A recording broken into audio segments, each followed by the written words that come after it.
الحمد للہ وکفا والصلاة والسلام علی من لا نبی بعدہ من لا نبی بعدہ امام بعدہ ولا معصوم بعدہ ولا امت بعد امہ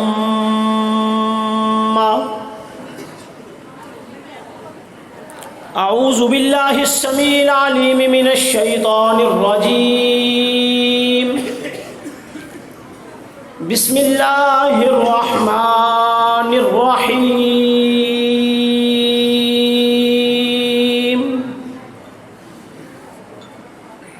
یا ایھا الذین آمنوا قولوا قولا سدیدا صدق اللہ العظیم وصدق رسولہ النبی الکریم ونحن على ذلك لمن الشاہدین والشاکرین والحمد للہ رب العالمین۔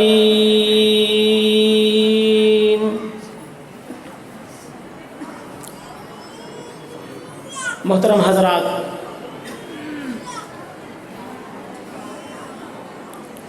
آج کے اس پروگرام میں میرا یہاں حاضر ہونا شیڈول تو نہیں تھا، لیکن محترم جناب عثمان ربانی صاحب نے مجھے کہا کہ آپ یہاں پر آئیے۔ کل بیگم کوٹ چوک میں رات میں نے بات کی اور اس وقت سے لے کر آج تک ابھی 24 گھنٹے نہیں ہوئے۔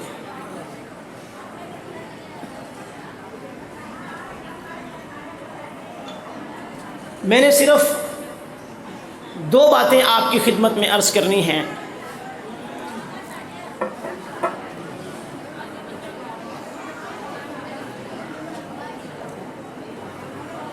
دس سے 12 منٹ کا میرے پاس ٹائم ہے، آپ نے پوری توجہ کے ساتھ بات سماعت کرنی ہے۔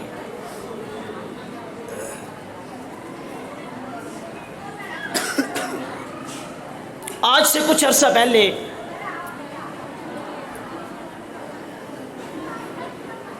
چونکہ میرا ختم نبوت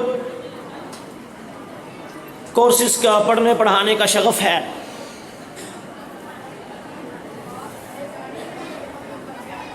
مرید کے شہر میں میں علماء اکرام کو ختم نبوت کورس پڑھا رہا تھا اور اس کا دورانیہ کوئی 27 دن پر محیط تھا۔ خطبہ جمعہ کے بعد کچھ دوست میرے پاس آئے، کہنے لگے کہ ہم نے جمع بین الصلاتین کے حوالے سے کچھ بات کرنی ہے۔ میں نے کہا ٹھیک ہے، کوئی بات نہیں۔ جماعت الدعوہ مرکز میں میرا وہاں پر جانا ہوا۔ جن صاحب سے بات طے تھی وہ کہنے لگے میں تو نہیں کروں گا، یہ دوسرے مولانا صاحب ہیں، آپ ان سے بات کریں۔ اور بات بھی ہم نے جمع بین الصلاتین پہ نہیں کرنی، بلکہ ہم نے فاتحہ خلف الامام پہ کرنی۔ میں نے کہا ٹھیک ہے، کوئی بات نہیں۔ آپ نے مولوی صاحب بھی بدل لیے، موضوع بھی بدل لیا، اب آپ ایسا کریں وقت میرے کہنے پر تبدیل کر لیں۔ آج بات نہ کریں، مولوی صاحب آپ نے بدل لیے، موضوع آپ نے بدل لیا، وقت میرے کہنے پر بدل لیں۔ کہنے لگے ٹھیک ہے، کس وقت آئیں؟ میں نے کہا اب آپ میرے گھر تشریف لے آئیں، وہاں میں نے ختم نبوت کورس کی کلاس شروع کی ہوئی ہے، تو وہیں پر بات کر لیں گے۔ جو نقطے کی بات میں عرض کرنے لگا ہوں، خیر مولانا صاحب اور دیگر کافی سارے دوست میرے پاس گھر آئے، بہت ساری کتابیں اٹھائی ہوئی۔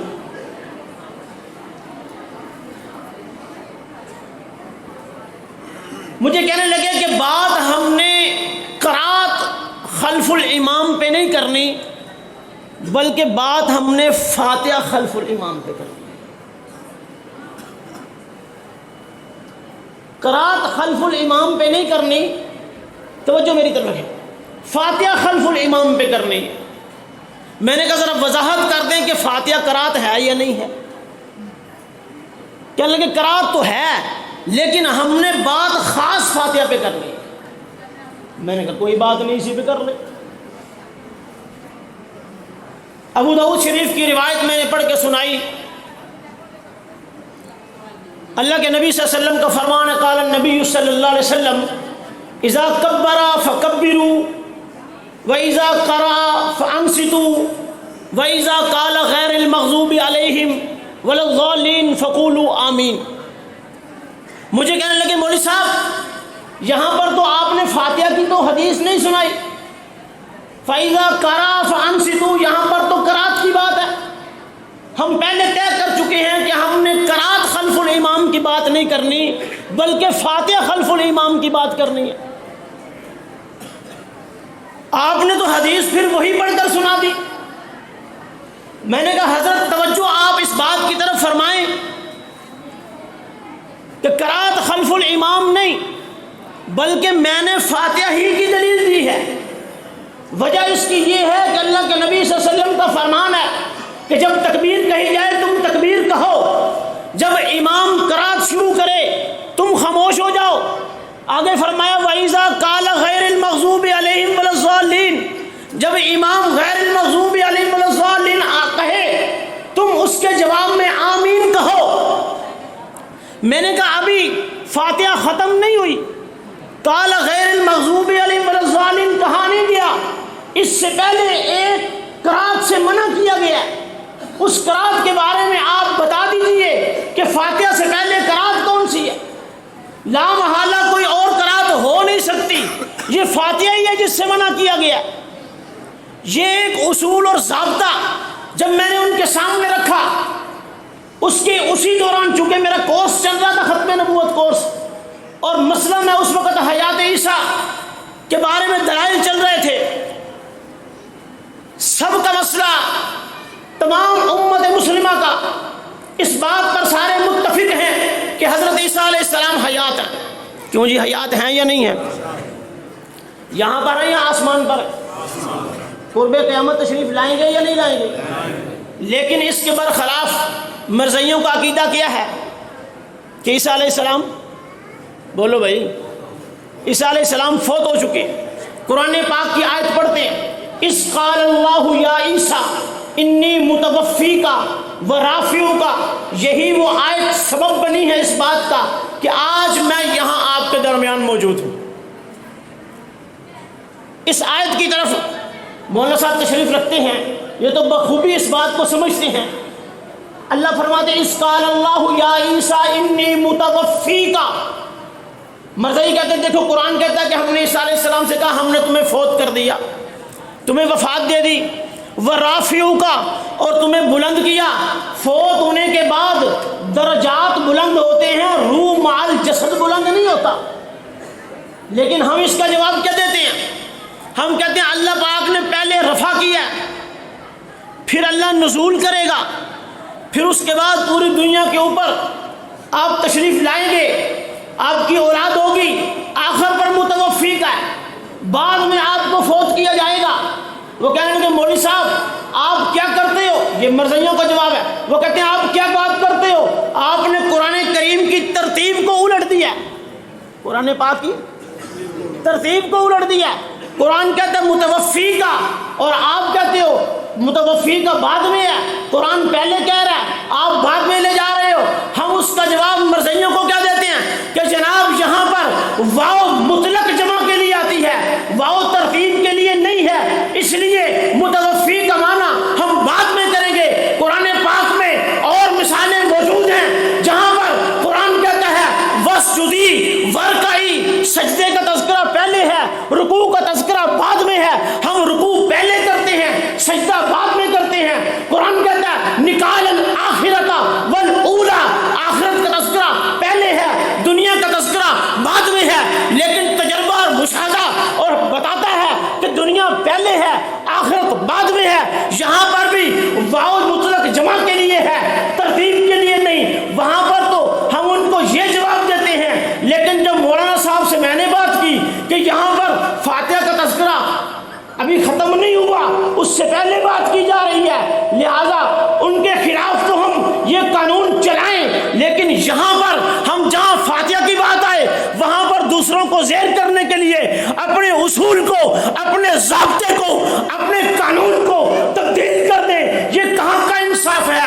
اس مناظرے کے بعد 2 مرتبہ یہ گفتگو ہوئی اور کئی مرتبہ مرزائیوں کے ساتھ بات ہوئی، میں سوچنے پر مجبور ہو گیا کہ ایک طرف تو ہم مرزائیوں کے دانت کھٹے کرنے کے لیے اصول اور ضابطے کو، قانون کو سامنے لا کر ہم بات کرتے ہیں، لیکن دوسری طرف جب دوسری کی دلیل آتی ہے اس کی دلیل کو ماننے کی کوشش نہیں کرتے، بلکہ اس کو اسی اصول کے تحت پھنسانے کی کوشش کرتے ہیں۔ اس بات نے مجھے سوچنے پر مجبور کیا اور کئی سالوں کی مشقت اور محنت کے بعد آج میں اس نتیجے پر پہنچا ہوں کہ جہاں پر ہم نے دوسروں کے لیے اصول رکھا ہے وہاں سب کے لیے ایک ہی اصول ہونا چاہیے۔ ایک بات تو یہ ہے۔ دوسری بات، مولانا اسماعیل محمدی صاحب دیوبندیوں کے بڑے عالم دین ہیں، فوت ہو چکے دیوبندی، تھوڑا پانی تعمل سے بات ہے، کوئی جلدی نہیں، 10 منٹ بارائنوں نے دیے، 10 میں آپ کو دے دوں۔ ماشاءاللہ، نعرہ تکبیر،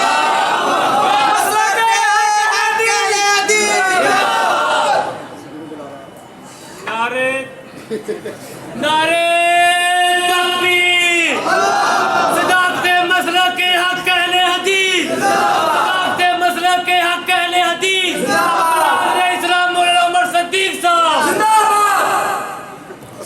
مولانا اسماعیل محمدی صاحب دنیا سے رخصت ہو چکے، نام نہ لے کسی کا، ویسے کوئی بات نہیں، مجھے اس معاملے میں کوئی مسئلہ نہیں، کسی کو بھی نہیں مسئلہ، ویسے بہتر آپ کہیں کہ ان کے ایک مناظر کالے، کوئی بات نہیں۔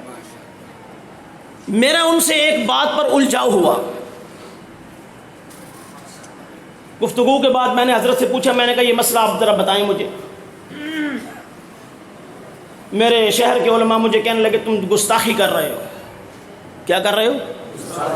میں نے کہا کیوں؟ آپ اکابر کے سامنے جب مرضی سوال رکھ دیتے ہو، اکابرین کی توہین کرتے ہو۔ میں نے کہا سوال پوچھنا تو میرا حق ہے، کیوں یہ سوال پوچھنا حق ہے یا نہیں ہے؟ میں نے کہا سوال پوچھنا میرا حق ہے۔ بات بگڑ گئی، شہر کے مولویوں نے اشتہار شائع کر دیا کہ مولوی صاحب کرائے کے مولوی اکابر کی توہین کرتے، جب مرضی بات کر دیتے، دیکھتے نہیں ہیں، اسٹیج کے اوپر سوال کر دیا۔ اس بات کو چونکہ میں چھوٹا تھا، مسلک کے اکابر اور بزرگوں کے اعتبار سے سب نے مجھے دبا دیا۔ یہی بات جب گئی مسلک کے بڑے بزرگوں کے پاس، حضرت نے فرمایا نام نہ لوں، لیکن میں تو نام لوں گا، اس لیے کہ اس نام میں پورے ملک کے لوگوں نے اس بات پر آ کر اتفاق کیا کہ علامہ ڈاکٹر خالد محمود صاحب نے مولانا اسماعیل محمدی صاحب کو اس بات پر ڈانٹا اور منع کیا کہ آپ نے بات غلط کی ہے۔ اس وقت سب نے کہا کہ حضرت نے ٹھیک کہا۔ جب میں نے سوال کیا مجھے سارے کہنے لگے تم اکابر کے گستاخ ہو گئے۔ بات وہی تھی، سوال وہی تھا، گفتگو وہی تھی۔ میں نے کہا یہ کیا ماجرا ہے؟ میں علامہ صاحب کے پاس چلا گیا، میں نے کہا حضرت میں نے سوال سب سے پہلے اٹھایا تھا، مجھے خاموش کرا دیا گیا۔ کہنے کہ بیٹا تمہارا سوال ٹھیک تھا، لیکن انہوں نے کیا کیا تمہارے ساتھ؟ میں نے کہا مجھے اکابر پرستی کا کہہ کر کہ تم نے اکابر کی توہین کی۔ میں نے کہا اکابر کی عزت کرنا کو اپنے سے بڑے کی عزت تو کی جا سکتی، اپنے سے بڑے کی توہین تو ویسے ہی نہیں کرنی چاہیے، اسلام نے سکھایا ہی نہیں ہے۔ اپنے سے بڑے کی عزت کریں گے اور کرتے رہے ہیں، لیکن اکابر پرستی نہیں کریں گے۔ اس بات کی ایک اور دلیل عرض کرتا ہوں۔ عطا اللہ شاہ بخاری رحمت اللہ تعالی علیہ کے بڑے بیٹے سیدنا ابو معاویہ بزرگ بخاری رحمت اللہ تعالی علیہ اپنی گفتگو میں خیر المدارس میں انہوں نے یہ گفتگو کی اور وہاں پر فرمانے لگے کہ میں جب آپ لوگوں کے سامنے قرآن پاک کی آیت یا حدیث رسول پیش کرتا ہوں، آپ آگے سے مجھے اکابر پیش کرتے ہو۔ میں آپ کو قرآن کی آیت اور حدیث پیش کرتا ہوں، آپ مجھے آگے سے اکابر پیش کرتے ہو۔ کہنے لگے میں اپنے ابا سے بڑا اکابر کسی کو نہیں سمجھتا، میں اپنے ابا سے بڑا اکابر کسی کو نہیں سمجھتا، اگر میرے باپ عطا اللہ شاہ بخاری کی بات بھی قرآن اور حدیث کے خلاف ہوگی میں اس بات کو نہیں مانوں گا۔ آگے اس سے بڑا سخت جملہ کہا، کہنے لگے کہ میں اس بات کو پیشاب کی داڑھی کے اوپر رکھوں گا لیکن اپنے باپ کی بات نہیں مانوں گا۔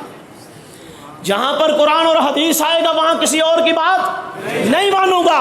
یہاں پر میں نے کہا مجھے یہ کہہ کر خاموش کروا دیا گیا اور میرے خلاف اشتہار شائع کیے گئے کہ تم کرائے کے مولوی ہو، جب بھی تقریر ہوتی ہے، جب جلسہ ہوتا ہے تمہیں بلایا جائے کوئی نہ کوئی کیڑے نکالنے شروع کر دیتے ہو، اکابر کے بارے میں بات کرتے ہو، تمہیں شرم نہیں آتی؟ میں نے کہا نہیں، میرا حق بنتا ہے جو غلط بات ہے اس بات کی جس طرح غلط بات ممبر پر کی جائے اس غلط بات کی تردید بھی ممبر پر کرنی چاہیے۔ نعرہ تکبیر، مسلک حق اہل حدیث، مسلک حق اہل حدیث۔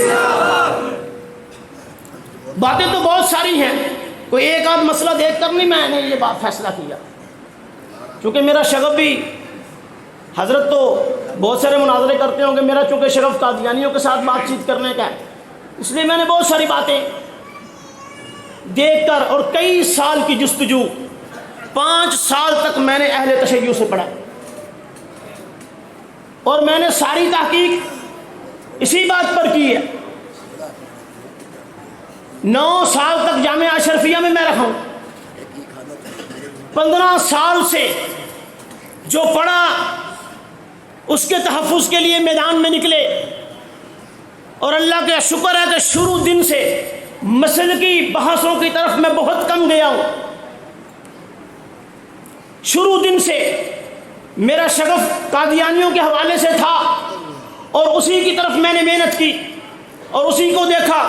کئی ایک مسائل، ایک نہیں بہت سارے مسائل دیکھنے کے بعد، پرکھنے کے بعد، سمجھنے کے بعد، گفت و شنید کے بعد ایک موقع پھر یہ آیا کہ مجھے یہ کہنا پڑا کہ جناب اگر یہی اصول اور ضابطہ ہے تو پھر ہم اس اصول اور ضابطے کو ماننے کے لیے تیار نہیں۔